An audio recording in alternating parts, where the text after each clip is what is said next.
अच्छा अच्छा, ये वाला सवाल ना थोड़ा सा ट्रिकी है, ठीक है। जो अगला सवाल है, क्या बोलते हैं कैपिटल मार्केट लाइन शो करती है कि under certain assumptions when a portfolio on a मार्कोविट्स efficient frontier, ठीक है, हमने मार्कोविट्स एफिशिएंट फ्रंटियर बनाया था,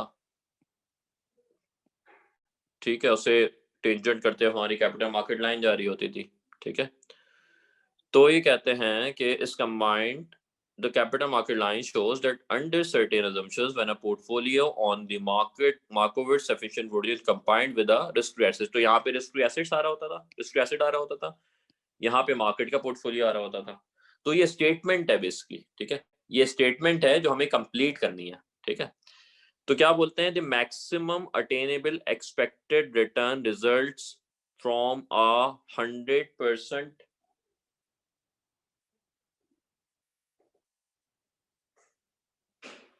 सलमान, ये हमने ऑलरेडी डिस्कस किए थे क्लास में, ब्रीफली किया था, उसके फॉर्मूले आपके पास हैं, ठीक है। तो वो बहुत ज्यादा मेजर नहीं है, गाप में इतना नहीं है। अगर आपके उसमें कोई इंडिविजुअल क्यूरीज होंगी तो मुझसे पूछ लिएगा, उसके फॉर्मूले गिवन है। तो अगर मतलब इसी तरह की कैलकुलेशन होती है, उसमें कोई मतलब डेरिवेशन है, उसमें कोई कॉन्सेप्चुअल कोई चीज नहीं है। तो उसमें अगर आपको स्पेसिफिक कोई क्यूरी हो तो मुझसे पूछ लिएगा।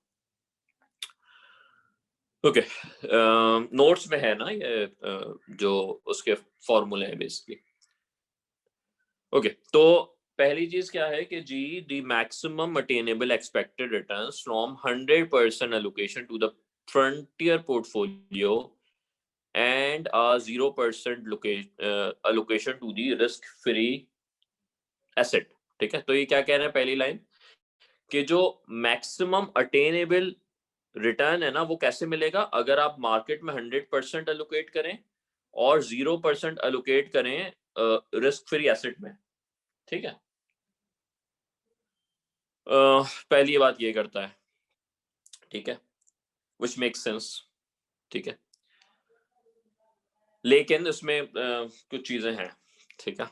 अच्छा, दूसरी क्या है, 100% allocation to the risk-free asset results in a portfolio with an expected return and a standard deviation of 0, ठीक है। तो अगर 100% allocation हम रिस्क फ्री एसेट में कर देंगे तो जो हमारा एक्सपेक्टेड रिटर्न है और जो डेविएशन है दोनों जीरो हो जाएंगे। तो यहाँ पे रिस्क तो जीरो हो जाता है बट रिटर्न हमें कुछ ना कुछ मिल रहा होता है, ठीक है। तो ये वाली चीज क्या हो गई हमारी, गलत हो गई, ठीक है, ये वाली गलत हो गई। फिर all portfolios on the market risk frontier are dominated in terms of risk and return. All portfolio on दी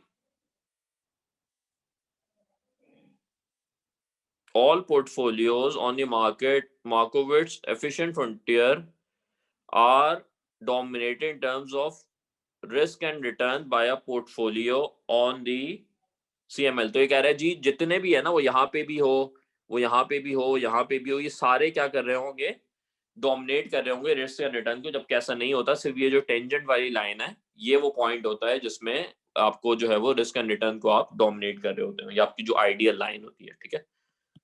तो ये भी क्या हो गया, गलत हो गया, क्योंकि टेंजेंट पे होता है, हर पॉइंट पे नहीं होता। फिर then there is a positive relationship between portfolio risk and expected return. तो there is a positive relationship between portfolio risk and expected return, के मतलब जितना ज्यादा हम रिस्क लेंगे उतना ज्यादा हम जो है वो क्या करेंगे, हमें रिटर्न मिलेगा। तो हमने ये पढ़ा था, the higher the risk the higher the return, और ये एक दफा नहीं पढ़ा था, हमने कई दफा पढ़ा था, ठीक है।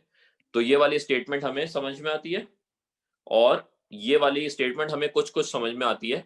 बट ए और डी में if I have to select one, I will be going with D, क्योंकि आई एम प्रीटी श्योर कि ये रिलेशनशिप जो है वो बिल्कुल क्लियर है। जो पहला वाला है, ये वाला, ये मुझे ये कहता है कि the maximum attainable expected return results from a 100% allocation to the frontier portfolio and 0% allocation to the risk free asset, ठीक है।